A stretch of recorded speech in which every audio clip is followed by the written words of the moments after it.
Viewers, स्वागत है आपके अपने यूट्यूब चैनल इंग्लिश में। आज का हमारा स्टोरी का टॉपिक है टू पुअर बॉयज़, यानी दो गरीब लड़के। ठीक है, इस स्टोरी की मदद से हम डिफ़िकल्ट वर्ड्स सीखेंगे। जितने भी ये रेड कलर में दिख रहे हैं ये डिफ़िकल्ट वर्ड्स हैं। साथ ही साथ इस स्टोरी की मदद से आप फ्रेजल वर्ब सीखेंगे, कौन सा टेंस का यूज़ हुआ है, कौन सा वर्ब एडजेक्टिव यूज़ हुआ है, वो सारी चीज़ सीखने वाले हैं इस स्टोरी की मदद से। तो चलिए हम स्टोरी को शुरू करते हैं। देखिए, सबसे पहले सेंटेंस में है इन न्यूयॉर्क। ठीक है, इन न्यूयॉर्क का मतलब होता है न्यूयॉर्क में। न्यूयॉर्क एक सिटी का नाम है। ठीक है, इन का मतलब होता है में, इन एक प्रीपोजिशन है। तो न्यूयॉर्क में देर वर।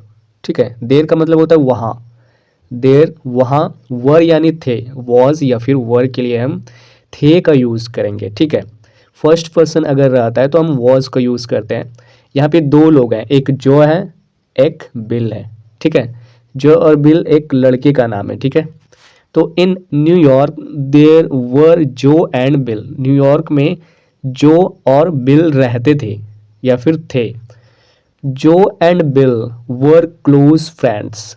ठीक है, जो और बिल जो थे वो बहुत करीबी दोस्त थे। क्लोज फ्रेंड्स का मतलब होता है करीबी दोस्त। ठीक है, बट लेकिन दे वर, बट वे दोनों वेरी पुअर। वेरी पुअर का मतलब होता है बहुत गरीब थे।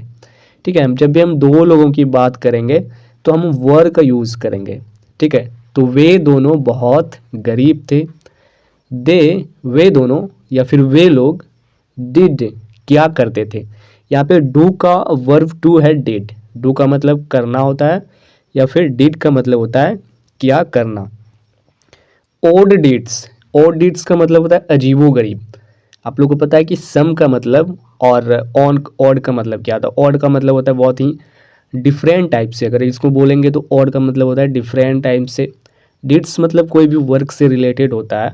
टू अर्न मनी, वे लोग बहुत ही डिफरेंट तरीके से यानी अजीबो गरीब तरीके से पैसे को अर्न करते थे, पैसे को कमाते थे। ठीक है, फिर देखिए आगे स्टोरी में क्या है। आगे सिंपली आप देख रहे हैं यहाँ पे है दे, यानी वे दोनों। ठीक है, स्वेप्ट, स्वेप्ट का मतलब होता है झाड़ू लगाना। ठीक है, जो स्वीपर होता है, स्वीपर को हम लोग बोलते हैं पोछा। स्वेप्ट का यहाँ पे यूज़ हुआ है। तो वे लोग झाड़ू लगाते थे एंड क्लीन्ड, और साफ सुथरा करते थे। यहाँ पे भी स्वेप्ट में वर्ब टू और क्लीन में वर्ब टू का यूज़ हुआ है। वे लोग झाड़ू लगाते थे और साफ सुथरा करते थे। द स्ट्रीट्स, यानी गलियों को। स्ट्रीट मतलब होता है गलियाँ। ठीक है, फॉर देयर लिविंग्स, हम लोग जब भी बोलेंगे तो स्ट्रीट नहीं बोलेंगे। ठीक है, स्ट्रीट्स बोलेंगे, यानी जगह जगह पर जो गलियों में काम करते थे, इसलिए हम यहाँ पे स्ट्रीट्स का यूज़ किए। तो वो लोग क्या करते थे, स्ट्रीट्स में झाड़ू लगाते थे और साफ़ सुथरा करते थे। फॉर देयर लिविंग, यानी अपने लिविंग के लिए। लिविंग का मतलब होता है रहन सहन या फिर आजीविका। ठीक है, अपना खर्चा चलाने के लिए वे लोग स्वैप्ट करते थे और क्लीन करते थे गलियों को। ठीक है, एक दिन क्या हुआ, वन कोल्ड मॉर्निंग, एक दिन ठंडे का सुबह था। वन एक दिन, कोल्ड मॉर्निंग होता है ठंडे का सुबह।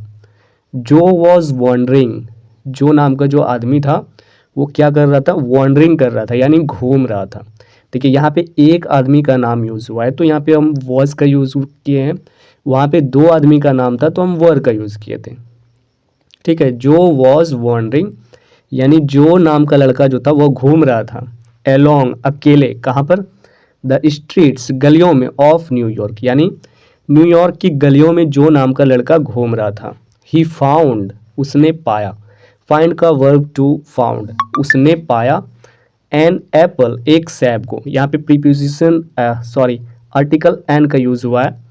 He picked up, he picked का मतलब उसने उठाया, पिकअप करना का मतलब होता है उठाना। द एप्पल, एप्पल को फ्रॉम द ग्राउंड, यानी नीचे से, धरती से उठाया। फ्रॉम का मतलब होता है से, ग्राउंड का मतलब होता है धरती। ठीक है, उसने नीचे से उठाया। आगे है he asked his friend bill, उसने अपने फ्रेंड से पूछा। ठीक है, या फिर कहा। He asked his friend bill what did you find, तुमने क्या पाया टुडे, तुमने आज क्या पाया। फॉर आवर नाइट फूड, हमारे रात्रि के भोजन के लिए, ऐसा करके उसने पूछा। आई गॉट नथिंग टुडे, मैंने आज कुछ नहीं पाया। गॉट का मतलब पाना होता है नथिंग कुछ भी नहीं, मैंने आज कुछ नहीं पाया। रिप्लाइड बिल, बिल ने रिप्लाई दिया यानी जवाब दिया। इन एंग्विश, एंग्विश का मतलब होता है दुखी में, दुख होकर। Joy gave his apple, Joy ने उसे एप्पल दिया बिल को और कहा Bill you eat this people sorry apple, क्या तुम इस एप्पल को खाओगे? ठीक है बेटा, small piece of the apple, एक छोटा जैसा एप्पल का टुकड़ा कर दो, क्या तुम उसे खाओगे? ऐसे करके उसने फ्रेंड से पूछा।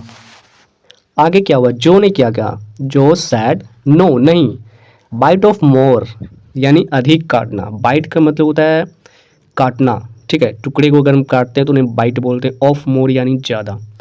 इट मोर, ज़्यादा काटोगे ज़्यादा खाओगे। आई एम स्ट्रॉन्ग, मैं मजबूत हूँ।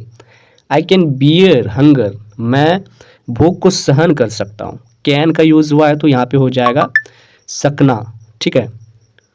आई कैन बियर हंगर, मैं भूख को सहन कर सकता हूँ। यू आर वीक, तुम कमज़ोर हो। You can not bear hunger, तुम भूख को सहन नहीं कर सकते हो। By these words of Joy, ऐसा बोलकर उसने, जॉय ने क्या किया, बिल वॉज सेटिस्फाइड, बिल नाम का जो दोस्त था वो संतुष्ट हो गया। एंड ए रिपेंड, और बचा हुआ अ गुड फ्रेंड को खिला दिया अपने जॉय को। जॉय फॉर एवर, हमेशा के लिए। इसके बाद दे वर गुड फ्रेंड्स, हमेशा के लिए वे दोनों क्या हो गए, गुड्स फ्रेंड हो गए। तो इस प्रकार की स्टोरी हमारे चैनल पे आप देख करके इंग्लिश को लर्न कर सकते हैं।